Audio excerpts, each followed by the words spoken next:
Hey, let me ask you this: if you beat Max Holloway on March 3rd, you become the featherweight champion. That will be your second UFC title. Obviously, you were the former lightweight champion. It used to be, and maybe it still is, that was a big, big deal. There really wasn't a lot of guys who had done that for a very, very long time. For years, it was BJ Penn and Randy Couture, and everybody knew those two names, and everybody held that up as that is a very, very, very significant achievement in the sport. And now within the last 2 years, we've seen Conor McGregor do it. He knocks out Aldo, immediately goes up, finishes Eddie Alvarez. He's a two-weight champion. And now George St. Pierre recently coming back from a 4-year layoff and beating Michael Bisping. Do you still think that is viewed as big of a deal as it historically has been, or do you think that some of the shine has been taken away from that accomplishment? I guess it's been taken away a little bit. I mean, the more people do it, the less exclusive it is. But, it's still special. I mean, the reason Conor and George did it, I'm not saying, they did it because they got it done, number one, but they were allowed to do it, and that's kind of, I'd say, Conor going out there and asking for it. I think in the past, many people didn't ask to do stuff like that. But I think even in the past, I don't know if they would have let guys do that. So now the fact that they let guys do that, like George come out of retirement and fight for the belt right away, in the past, I don't think that would have gone down like that. So that's why it might have been a little harder back then as opposed to today. And being in the featherweight division, are you happy that Conor McGregor's sort of not in the conversation right now? The fact that he is no longer the featherweight champion, and that's not necessarily a distraction in the division anymore? No, I mean, when Conor brings to the each weight class is something no one else can. He brings a lot of tension, a lot of just glitz and glamour, I guess, to it, and gets people talking about it. So when he's not there, I mean, yeah, it's good because I guess the title's moving and whatnot. But when he is there, I mean, that becomes opportunities for a big money fight and obviously a lot of attention on you. As a guy who knows fighting, you think Conor McGregor will ever be the same after the big payday at Floyd? Like, do you think he'll ever realize the potential that he may have realized without that fight? Yeah, I don't know. I mean, I really can't speak for that. I mean, winning $300 million is got to change you, I'm sure. I always, people say, hey, if you won that money, would you still fight? If I won the lottery, I would still fight. I really would, just because I enjoy fighting. If Conor's that guy, then yeah, we'll see him back in there. But again, when you're fighting and you have that $300 million in your bank account, maybe your hunger is not there as much. Does Frankie Edgar play the lottery? No, I don't. So, no, you don't like $500 million Powerball? Nothing like that? I may have done it once. I don't know. I'm not into it. All right. Well, I guess we'll never have to deal with that. That would be pretty amazing if Frankie Edgar had $330 million in the bank. What is the? Did someone win the Powerball? I thought wasn't it up to like $400 million recently? If you had $400 million in the bank, you'd still be fighting, huh? You'd be taking on the young, fresh, up and comers. Yeah, I mean, I would. I mean, my exit might be a little quicker than I would have planned, but I'd still get at it. Well, speaking about the up-and-comers then, if you win the title, let's say you're the featherweight champion come March 4th, do you have that same mindset that you had 7 years ago when you were the lightweight champion of, defend the belt, line them up? Is that still your mentality, or do you think you would have a different mentality if you were holding the championship? No, I want to defend the belt. That's what you're supposed to do as a champion, right? That's what Holloway's doing. I think that's the right way to play it. I win this belt. I want to defend it hopefully in July. Something like that. Maybe International Fight Week. Wow. Do you prefer taking fights, if you had your choice, would you prefer taking fights stateside? I mean, you fought in Abu Dhabi, you fought in Japan. Would you rather fight overseas or exotic locations you haven't seen before? Or are you happy fighting in Las Vegas and say, Madison Square Garden? Yeah, I'd rather pick those two spots over probably anywhere. Those long flights. Yeah, forget those long flights. It's tough. It's long flights. It's the food.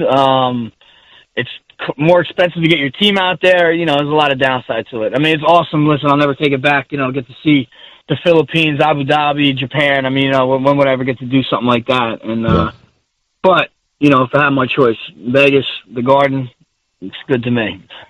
Hey, I got two more questions left. One of them is you did an interview with Flow Combat, and one of the statements that you said stuck out to me, and I don't have it in front of me, but it was something to the effect of,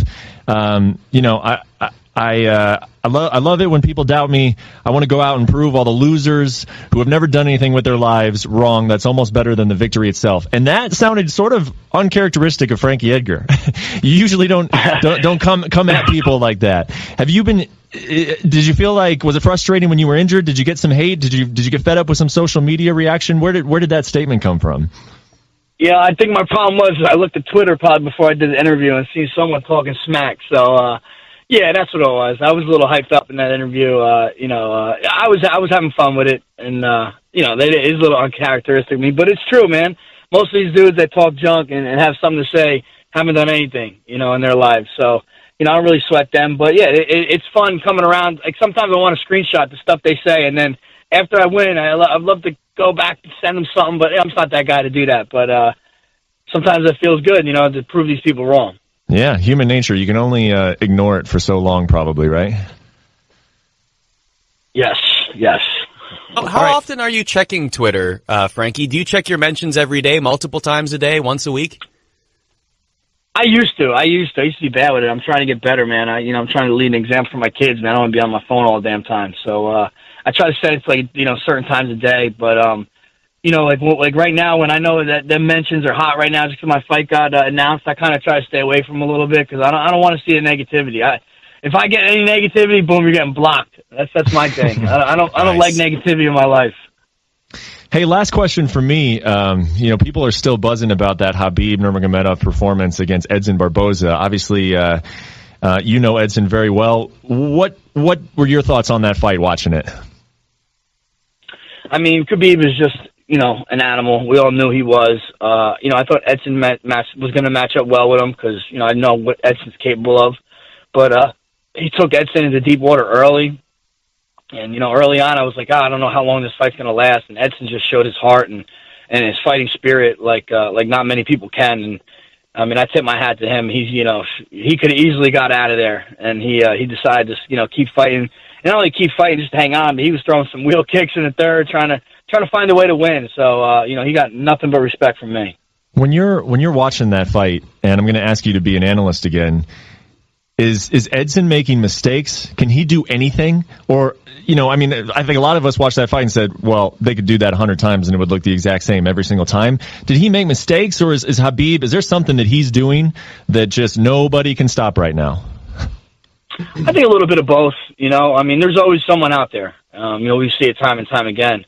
I think Junior, Edson, backed up to the fence a little bit and then threw. I think he needed to maybe, pivot on his punches a little more. But again, Khabib is the best at doing that. So until someone could figure it out, I guess, yeah, he could do that to anybody. Last question from me, Frankie, is let's talk about your other endeavors. You have a gym. Tell us about that. You're approaching a 1-year anniversary. Is that correct? Yeah, we're having my UFC gym year anniversary party. We've been open a little longer than a year, but we've been kind of like slacking on the anniversary party. So we're having it January 20th. I'm going to teach some classes, doing some stuff. Going to do a viewing party for UFC 220. Yeah, it's going good, man. I enjoy it. It's part of my life. This is what I do for a living. I'm, in sports. I'm in MMA, so I figured what better thing to do than open a UFC gym. What's been the most surprising thing about your first year as a gym owner? Just the ups and downs and getting the right people in. I don't run it on a day-to-day basis, but I'm definitely overseeing things and getting updates. And, you got to just find the right pieces to make everything work correctly. And, I think we're doing a good job of that now. How are the kids doing? One of my favorite short viral videos of all time is still when they did the Ice Bucket Challenge and they dropped the bucket on your head. It remains to this day one of my favorite videos. How are the kids doing? They're good, man. They're good, man. My oldest just turned 9 today. My middle one's 7 and my daughter's 3. So, they're a handful. I got my middle one wrestling. My other one plays basketball. We got our hands full. So they're already teaching classes at your gym, is what you're saying? Yeah, a little bit. They come in assistant coach with me. Yeah, exactly. So Frankie Edgar, thank you very much for joining us here on the ESPN 5 Rounds podcast. And we'll definitely be watching UFC 222 in Las Vegas as Frankie Edgar challenges for the featherweight championship against Max Holloway. Thank you very much, Frankie. No, thank you guys. It was a pleasure. Talk to you soon.